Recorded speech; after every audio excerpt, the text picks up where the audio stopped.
and time for this. Believe it or not.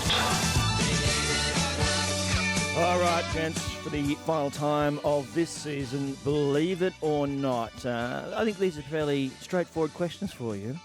After Sunday, after tomorrow, believe it or not, the Rabbitohs Premiership window is closed. It slams shut, Ryan Girdler. Don't believe it. Don't believe it. No. Are you going to give me a why? Or is that just Oh, it? you want me to? Oh, a little bit. Well, I think they've. I think there's exciting times for the Rabbits ahead. They've been on a trajectory over the last couple of years, and we've seen the influence that Wayne's obviously had at that club, and they're losing Adam Reynolds and the like. But we've seen what Taft can do. I'm looking forward to see what Demetrio can do as a coach, and I still think they've got the basis there of a really strong core senior group who, over the next couple of years, I think could challenge for the title, basically, Tone. All right, okay. Ready? I'm with Gerds. I don't believe it. I mean, you throw Latrell in, obviously lose Adam, but you throw Latrell in this side. As Gerds said, Blake Taft, Lachlan Ilias. They've got a young hooker who's again, Peter, I can't remember his name. Is that his last name? That's going to be No, that's his Good, first yeah. name. I It's can't remember his ridiculous. last name. Right, okay. But anyway, You and Gerds are doing terrific there. Yeah. Just I know. throwing stuff up that you don't know about. Very good. I think they've got some good kids coming through, and I think Latrell back in that team. No, I think they'll still be in the mix next year. MG? No, I believe it. I think at least for a year or two. I think it's going to take a while to get over the loss of Reynolds and Bennett. Yeah. Okay. All right, what about this one? We talked about it before. The Clive Churchill medalist, believe it or not, must come from the winning side. As we said, it's happened 4 times that a winner has come from the losing side. And the system has been a little bit that they've sometimes picked the winner before the final siren has gone. I think they've changed the system this year. Haven't they? Yeah, I think you vote, and then the top 3 players in the vote, they re-vote.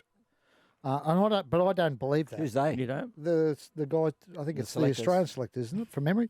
I don't believe that, no. Well, it's for the best player in the grand final. What does the best player have to come for the winning team? Yep. Because usually if it's the best player in the losing team, his team should have won. Yeah, but it's just for the best player. Sometimes the best player I strongly believe that the Clive Churchill medalist has got to come from a winning team. Back in 91, Brad Clyde was the first to do it. Roy Simmons should have got it. In 92, Brad Mackay got it for St George. One of the Broncos players should have got it. DCE, likewise. Jack Whiten, when the Roosters beat Raiders, one of the Roosters should have got it. It pricks Jack the White balloon. was good, though. Yeah, he had a great game. He was great, but if he was that great, they should have won. No, look, you make a good point. Yeah, it's hard to argue with that point for So what do MG. you think? So what was the question, Tone? Believe it or not, the Clive Churchill medalist must come from the winning side. Must come from the winning side. Yeah, I kind of believe it as well. Okay.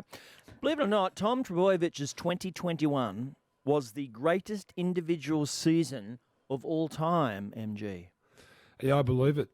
Especially a 15-week season. It was phenomenal what we saw. I've seen some magnificent seasons from some magnificent players, but that just you kind of five hat-tricks. 5 times he scored 3 tries. It's every time you got the ball, you'd stand up in your lounge room, or people at the ground would be standing up. He's unbelievable season. It's the best I've seen.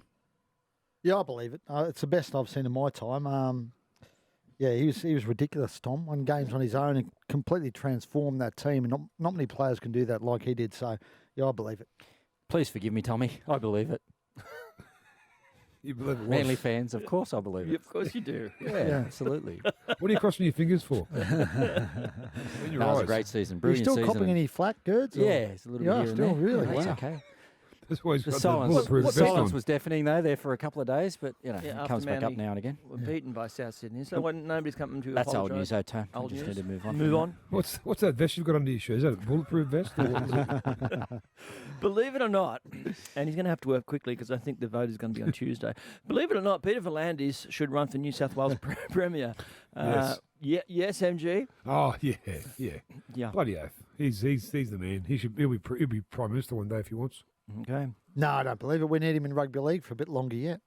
He can do that later. He can do both. He can do all that. He could be the racing boss. He could be the premier, and he could run rugby league. Just That do a might swap. that would now ICAC would look at that. That would be a slight conflict of interest, Wouldn't it? Well, let's do a straight swap. Gladys Berejiklian can come over to the she's a leaguey? run the. She's a AFL Manly commission. fan. Manly fan. Absolutely. There you go. What about Peter V'landys? Oh, I think he's pretty busy, Tone. Mm-hmm. I think he's pretty happy where he is. Keep Pete. Okay. And finally, believe it or not, a victory for Wayne Bennett tomorrow night will be his greatest achievement? This is in a strong pool of achievements. Ryan Girdler, what do you think?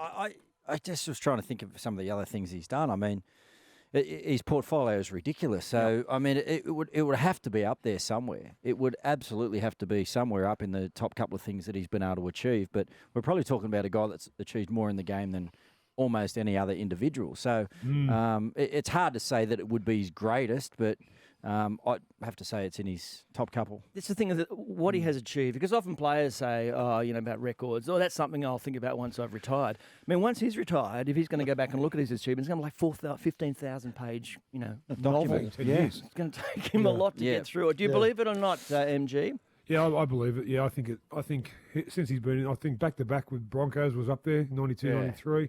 I think the Origin series last year is up there. Origin, But I think this would be his crowning joy. I think this, after having, I know we talk about it, but 50 points off in 2 games, losing one of his top star players in the lead up to the semis, it would be it'd be his finest hour. Yeah, no, I don't believe it. He took Brisbane to their first ever premiership. That's pretty huge. Big, isn't it? And I thought what he did last year with Queensland and Origin was pretty significant, right? No one gave him a chance. 2010 with the Dragons. So, I'm going to say, I'm saying no. I don't believe it. No. You were saying no? Sorry, South fans. Okay. Dog in a manger. Right, to finish off. There is your final. Brett_Reed7 on Twitter, South fans. That's your final Believe It or Not for 2021.